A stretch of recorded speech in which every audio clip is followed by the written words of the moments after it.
দেখা যায় যে অপোনেন্ট টিমে খেলা হচ্ছে ইন্টারন্যাশনালি, ওই পাশের বলার যে আছে সে 2টা ভালো বলার আছে, আমি জানি ওই 2টা বলার ভালো ফেলে দিলে তারপরে খেলাটা আস্তে আস্তে আমার দিকে আমি কন্ট্রোলে আনতে পারবো।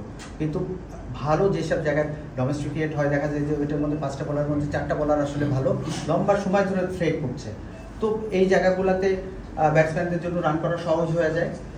তো উইকেট আসলে বললাম না, উইকেটটা খুবই ইম্পর্টেন্ট। আমি যদি ভালো আসলে পেস বোলিং ভালো বাউন্সি ট্র্যাক দিই তাহলে বলার ভালো এনকারেজ হবে, ভালো বলার বের হবে, তো তখন ব্যাটসম্যানদের জন্য চ্যালেঞ্জ বেশি হবে। আপনি যদি বলার ভালো না হয় ব্যাটিং মানে ইমপ্রুভ করাটা খুবই ডিফিকাল্ট। কেন, আমি ব্লক ট্রেনিং করাতে পারি, আমি শর্ট শেখাতে পারি, সেটা মেশিনে করতে পারি, সেটা গ্রানাইডে করতে পারি বা ফ্লিকার দিয়ে করতে পারি, কিন্তু ম্যাচের মধ্যে ফেট রেখে অনেক সময় চ্যালেঞ্জে যদি ব্যাটিং করতে হয়, অপোনেন্ট বলার যত ভালো হবে ব্যাটসম্যানদের মেন্টাল ম্যাচুরিটি তত ভালো হবে, স্কিল তত ভালো হবে, শর্টসের এক্সিকিউশন ভালো হবে, ডিসিশন মেকিং ভালো হবে, সবই ভালো হবে।